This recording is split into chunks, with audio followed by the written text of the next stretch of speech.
Vamos a hablar con un prestigioso colega que me imagino que está en Los Ángeles en este momento, en Estados Unidos, no, supongo que está ahí, no me dijo Charlie Azar, el productor, dónde está. Ken Bensinger, que es seguramente el colega que primero puso en la superficie, dentro de la información que empezó a conocerse, el FIFA Gate. Ajá. ¿Sí? Sí. Qué desbande se armó en aquella reunión en Suiza. Habría armado donde se algún llevaron tipo de revuelo. a todos los dirigentes que estaban pasando por ahí. Algunos lograron huir despavoridos, pero bueno, después tuvieron que enfrentarse como corresponde a la justicia. Hemos hablado tanto de la serie El Presidente que se ha llevado a cabo y que, bueno, que muchos la pueden ver a través de Amazon y su plataforma.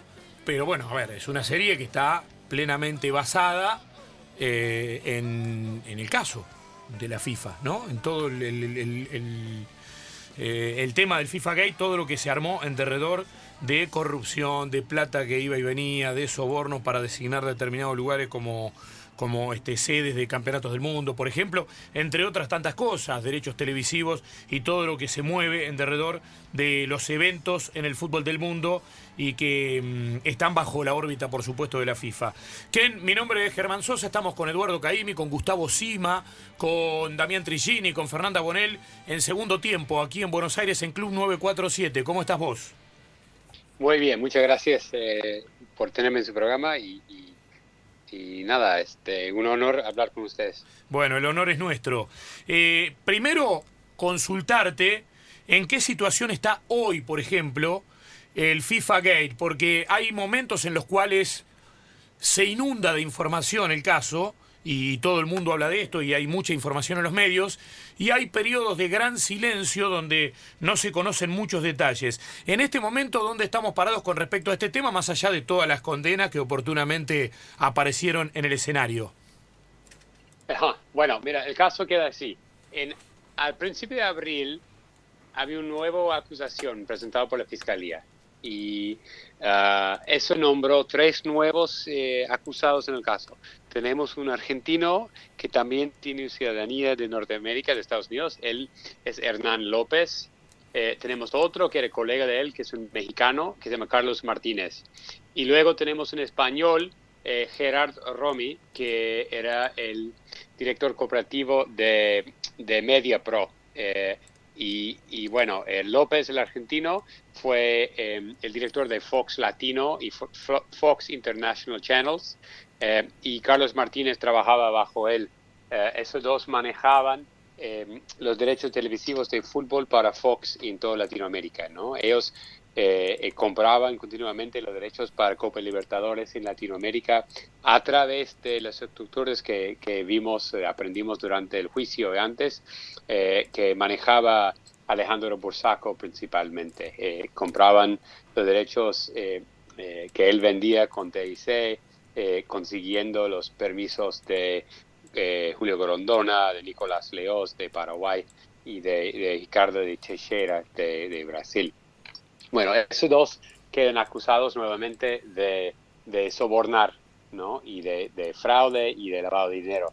Y igual el mismo español que queda acusado de mismo tipo de actos, pero específicamente con países centroamericanos por sobre todo los calificatorios del Mundial para las selecciones de diversos países de Centroamérica.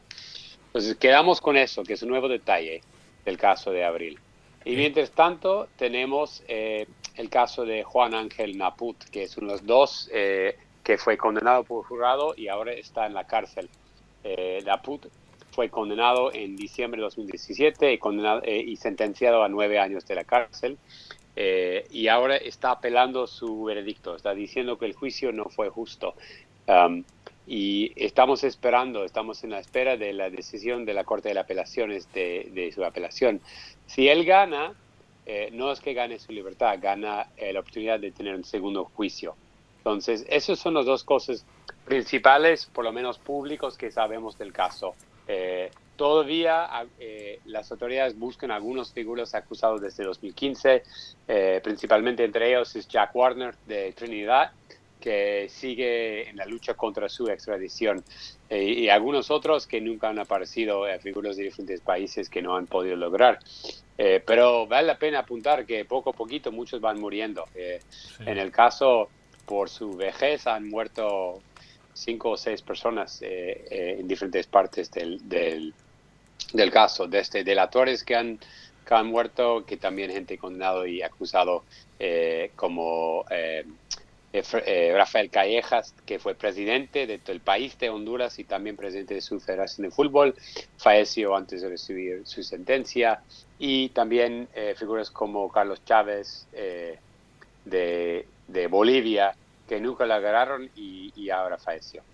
Ken, estamos charlando con el colega Ken Bensinger, que ha seguido tan de cerca el FIFA Gate desde su estado embrionario, casi diríamos. Te quiero consultar por Blatter, porque pareciera ser que al expresidente de la FIFA, que obviamente lo eyectó del cargo toda esta situación, queda claro, pero a él pareciera que no lo ha rozado ninguna bala de toda esta historia. Al menos, a ver, que se interprete, digo, no lo ha rozado desde el punto de vista de la justicia. Obviamente que ha sido apuntado, siendo presidente de FIFA en todo este proceso, por todas partes, desde lo social, pero no sé si, a ver, la justicia no lo ha apuntado directamente a él y no ha él atravesado la misma situación que han atravesado tantos otros dirigentes del mundo, particularmente de Sudamérica. Sí, bueno, mira, el caso de Blatter, y muchos quieren saber por qué no lo rozó, y no tengo 1000% confirmado, pero lo que me han contado es que la Fiscalía en Estados Unidos siempre se dio cuenta que no tenía mucho sentido en acusar directamente a Blatter por cuestiones internacionales con Suiza, porque Suiza es uno de esos países parecido a Brasil que no tiene tratado de extradición con Estados Unidos. Claro. Más bien, la constitución de esos dos países prohíbe la extradición de sus ciudadanos. Eso quiere decir que Blatter, que rara vez se sale de su país, era prácticamente intocable para Estados Unidos. Ellos sabían desde antemano. O sea, ese descargo sería en vano y no valdría la pena hacerlo. Pero lo que sí confiaban en hacer es pasar datos investigativos a la Fiscalía en Suiza. La idea fue compartir información con ellos para que ellos puedan usar o podían usar los datos que habían recogido las fuerzas investigativas en Estados Unidos, podían usar eso para fomentar su propio caso, gestionar su propio caso. Y aparentemente dieron mucha información a Procurador General de la República de Suiza para levantar cargos. Y lo que hemos visto es que el sistema de justicia suiza es poco eficaz, es mucho menos eficaz que la de Estados Unidos y no ha podido hacer algo firme contra Blatter. Ahora vemos en los últimos días que hay una nueva investigación contra Blatter, es la tercera. Uno ya fue abandonado, otro parece que está en peligro y ahora tenemos una tercera. Quizás llegue algo, pero hasta ahora hemos visto que los suizos, cuanto en FIFA se habla, como casi nunca llegan a un punto de formalmente acusar a nadie de nada. Qué bárbaro, qué bárbaro. Bueno, antes de que está Gustavo Sima también, nuestro compañero en su casa, Eduardo Caimi, Damián Trigini, Fernanda Bonel, para consultarte algo, pero quiero decirte o consultarte también, por último de mi parte, he leído en muchos medios respecto de la causa, hablando del co-conspirador 1 y asociando esa figura a la de Julio Humberto Grondona, fallecido y por supuesto por tal circunstancia no figura en la causa. ¿Esto se puede confirmar 100% que la justicia lo rotula de esa manera en la causa para darle un lugar en ella a alguien que por estar fallecido no se puede acusar, obviamente, pero que ha sido tan importante en todo este engranaje que no puede no figurar? No sé si se entiende. Sí, entiendo. Mira, todo el mundo quiere saber si el co-conspirador número 1 o en otro documento es el número 10 y en otro tiene otro número. Quieren saber si ese es Grondona. Y mira, una lectura textual del documento lo deja muy claro. No podría ser otra persona que él. Por sus relaciones, por sus posiciones, como lo describen, pero nunca usan su nombre. ¿Por qué no usan su nombre? Bueno, la familia Grondona a lo mejor quiere promover la idea es que no lo menciona el nombre porque no es él. Pero en realidad no ponen el nombre porque la práctica judicial en Estados Unidos es cuando alguien esté muerto no lo van a acusar de nada. O sea, no lo ponen el nombre porque tiene una práctica de no poner acusaciones contra los muertos. Julio Grondona murió en julio de 2014 y el caso no se hizo público hasta el mayo de 2015. La acusación formal que todo el mundo se vio en ese día cuando había las redades en Suiza fue un documento entregado a la corte, al gran jurado, en los días antes de las redades. O sea, fue casi un año desde la muerte de Grondona. Y mis fuentes dentro del Departamento de Justicia, todos dicen que Grondona fue un blanco en la investigación hasta que el punto que muere. Cuando muere tienen que cambiar donde apuntan sus cañones, por decir, y tener otros blancos de investigación. No tiene sentido hacer una acusación contra un muerto y por eso no aparece en los documentos. Pero hay extenso testimonio durante el juicio, muchísimo testimonio de Bursaco y de Luis Bedoya, colombiano, y de varias otras figuras que atestiguaron durante el caso sobre Grondona, sobre su papel, como él coordinaba los sobornos y como él supervisaba todas las maneras de controlar los derechos de televisión y patrocinio de fútbol en Sudamérica y en otras partes también del mundo por muchos años. Es inevitable que sea él, que él trabajaba en conjunto con Nicolás Leoz y con Ricardo Teixeira sobre todo. Y bueno, mira, también hemos visto que hasta su banquero personal, un argentino que trabajaba en Suiza, también fue condenado en el caso. Esas cosas no son casualidades. No estoy acusando yo a Grondona, sino que simplemente él es un... Si se ve todo el caso, toda la historia como un rompecabezas, él es un pedazo de rompecabezas clave y no se puede terminar el rompecabezas sin él. Es así. Está claro. Con Ken estamos charlando. Un gusto. Gustavo Sima te saluda. Es formidable tu libro, 400 páginas, Red Car se llama, y allí está con todos los datos, con una investigación realmente impactante, lo que ha sucedido en los últimos años en la FIFA y que repercute también en lo nuestro, tanto en la Conmebol como en la AFA específicamente. ¿Te rebatieron, te hicieron algún inconveniente, te han discutido alguna parte del libro? Aquellos que rodean a estos dirigentes, ¿se te ha sido complejo una vez publicado cada uno de esos datos en este magnífico libro, Ken? Pues mira, mientras investigaba, tenía unos inconvenientes. La gente no quería, la FIFA sobre todo no quería que yo escribiera ese libro y en vez de apoyarme, hicieron todo posible para dificultarme el camino, ¿no? Me negaron credenciales para acudir, para asistir a eventos de FIFA. Yo me acuerdo que estuve en Zúrich para lo que termina siendo la elección de Gianni Infantino y me negaron entrada a la arena popular donde estaba el voto, a pesar de hecho que había muchísimo lugar. Me negaron acceso a muchos otros eventos y fue como un libro cerrado. Otros en el mundo de FIFA rehusaron hablar conmigo. Nunca llegó a una amenaza, nada así, pero mucha gente que no quería ayudar. Después de que sale el libro, me contactaron muchos y algunos tenían, por ejemplo, el presidente de una federación me contactó y tenía una lista de 20 páginas de sus quejas y querelas con el libro, que realmente eran detalles muy pequeños y no eran notables errores de datos, pero era curioso ver como nadie que quiso hablar conmigo antes, tanta gente que no quería hablar conmigo antes, después estaban desesperados de hablar conmigo después de que se publicara. Y yo te cuento, sin nombrar nombres, que varios de los acusados en el caso, inclusive gente que todavía no está sentenciado, me ha contactado para hablar del caso y explicar su parte en esto. Y ya que publicó el libro, como que el mundo quiere hablar. Y se habla mucho del FIFA Gate debido a una serie llamada El Presidente, que seguramente has visto, Ken, pero Sí.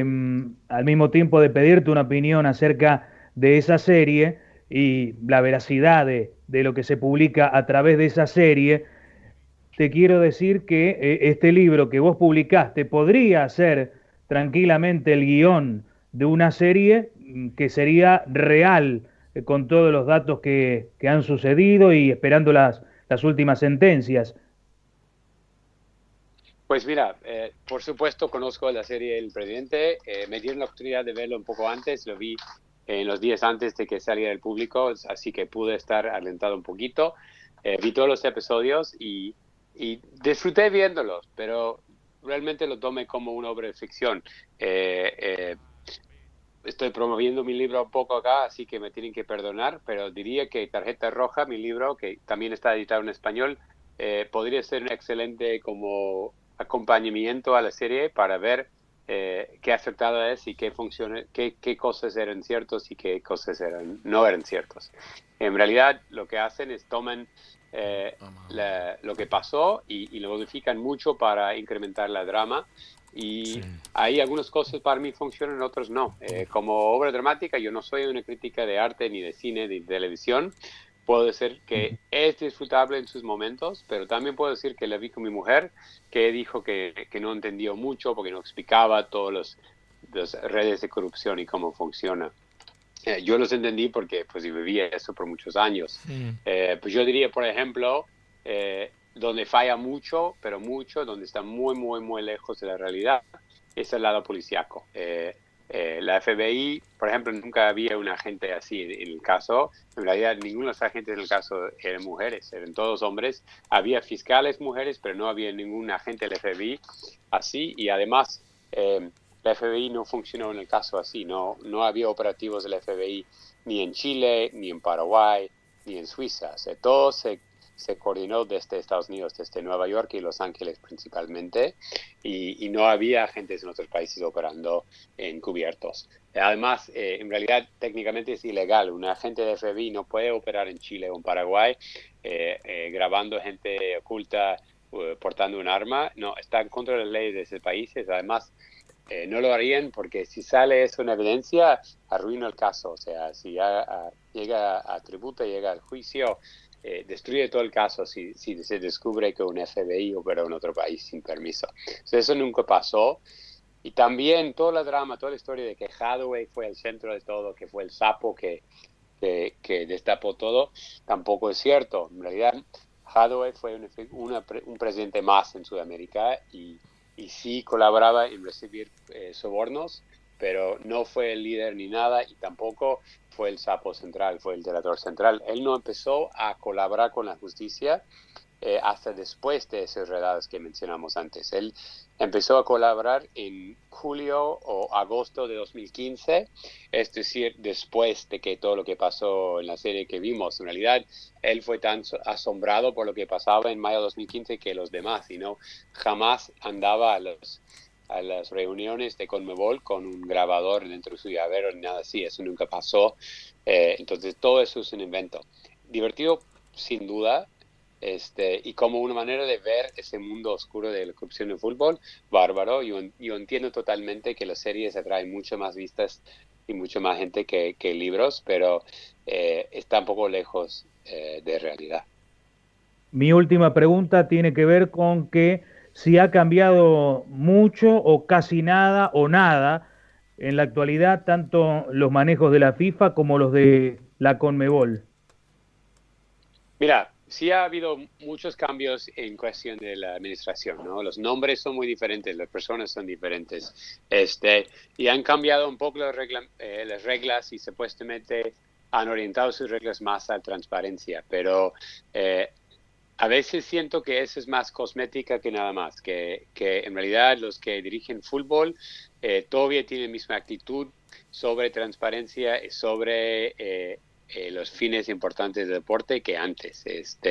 Si vemos el Domínguez en Conmebol en vez de Naputo, en vez de Leos, podemos estar convencidos que él es un señor que realmente tiene los intereses de la hinchada o de los jugadores femeniles o de los jugadores amateurs más que los intereses de los cámaras directivos de los clubes y de él.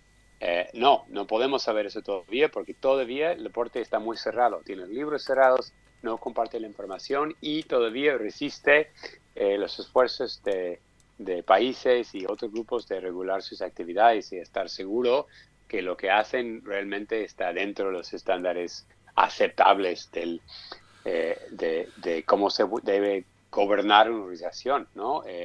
Realmente siento que lo que FIFA aprendió de eso es que abandonando patrocinadores que había perdido en 2015, podían encontrar patrocinadores de otros países que importaban menos, de Qatar, de China, de países de los Emiratos que tienen estándares más bajos porque quieren usar el fútbol por sus propios fines.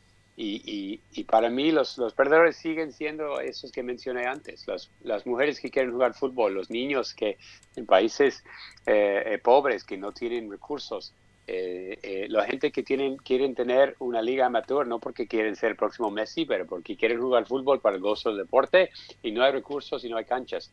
Esos también son parte de la responsabilidad del fútbol, y cuando el fútbol está en la corrupción, ese dinero nunca llega a todos los rincones del mundo donde debe llegar, de todos los rincones de cada país que está con una gana de jugar fútbol pero no puede. Entonces, hasta que vemos igualdad en todos esos aspectos, yo siento que el trabajo todavía sigue. Damián Trigini, nuestro compañero, también se suma. Un placer escucharlo a Ben. Por supuesto, he comprado el libro, Red Card, a que apenas llegó al idioma español. Y estoy atento a todas sus investigaciones y es apasionante y es, desde el punto de vista periodístico, bueno, elogiable y envidiable su capacidad de investigación en un ambiente tan complicado, ¿no? De desnudar a tramas secretas, ocultas, información no publicada y poder llegar al nivel de información que maneja.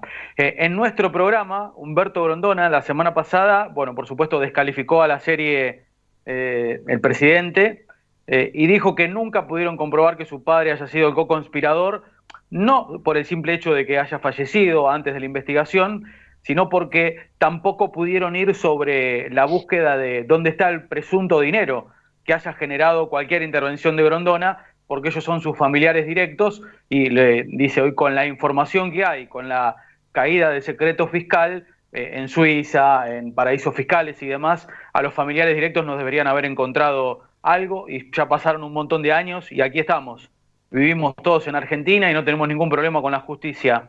¿Qué opina de esto, Ken? ¿Cómo es la situación puntual y por qué Estados Unidos ya no fue sobre Grondona si lo consideraba en un momento responsable de alguna actitud de este tipo? Ajá. Bueno, aclaro antes que nada que no soy abogado ni tampoco soy fiscal del caso. Así que seguramente hay abogados que entenderán las leyes mejor que yo, ¿no? Y también las leyes de difamación en diferentes países también. Pero lo que puedo decir es que sí rastrearon mucho dinero de Grondona, sí había testigos en la corte hablando de él y había el mismo Bursaco haciendo testimonios específicamente sobre Grondona, nombrándolo por su nombre y por sus apodos, sus varios apodos ahí en la corte, y le dijeron Don Julio, pero también el Papa, que aparentemente así lo nombraron en cuestiones de pasar dinero.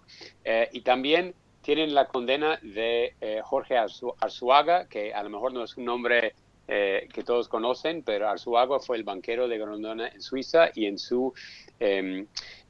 sus declaraciones judiciales él confiesa haber preparado cuentas bancarias para canalizar el dinero de Grondona. Todo eso evidencia existe en el mundo. El hecho de que no han perseguido a Grondona es porque Grondona está muerto. No pueden hacer un caso contra él si él está muerto. No, jamás lo van a hacer. Supongo que es posible que podrían hacer una acción judicial contra las cuentas bancarias con su dinero. Y la verdad no entiendo por qué sí o por qué no, pero no lo han hecho, y puedo decir que también con muchas otras personas involucradas en el caso no lo han hecho eso. Lo típico es persiguen las cuentas bancarias cuando también tienen una acción contra el individuo. Vemos eso con los argentinos Inquis, que acusaron a ellos y también congelaron sus cuentas en Uruguay, en Suiza, en otros lugares, y ahora también acusaron contra su empresa Fullplay. Pero no sería tan común hacer una acción judicial contra el dinero de un muerto. Aún sí existe evidencia de que el muerto consiguió ese dinero por caminos irregulares. Muy bien, perfecto.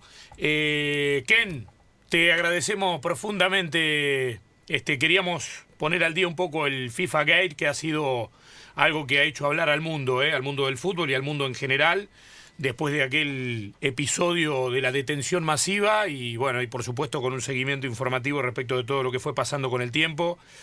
Queríamos tener de primera mano de alguien que tiene bien en claro el tema, cómo está hoy. Red Card es el libro que has escrito y que seguramente si alguien quiere conocer al detalle todo lo que ha pasado con el FIFA Gate, tiene que leer ese libro, inexorablemente. A mí no, te digo sinceramente, no me gusta que en la serie me parece que hay muchas cosas muy exageradas, es decir, demasiado exageradas que uno tiene la fantasía de que se hacen de manera más escondida, ¿no? Más solapada, si están haciendo algo tan ilegal. Pero entiendo perfectamente el desafío televisivo de hacer una serie, pero creo que cuando se hace algo que tiene que ver con la realidad, debe ser lo más ajustado a la realidad posible.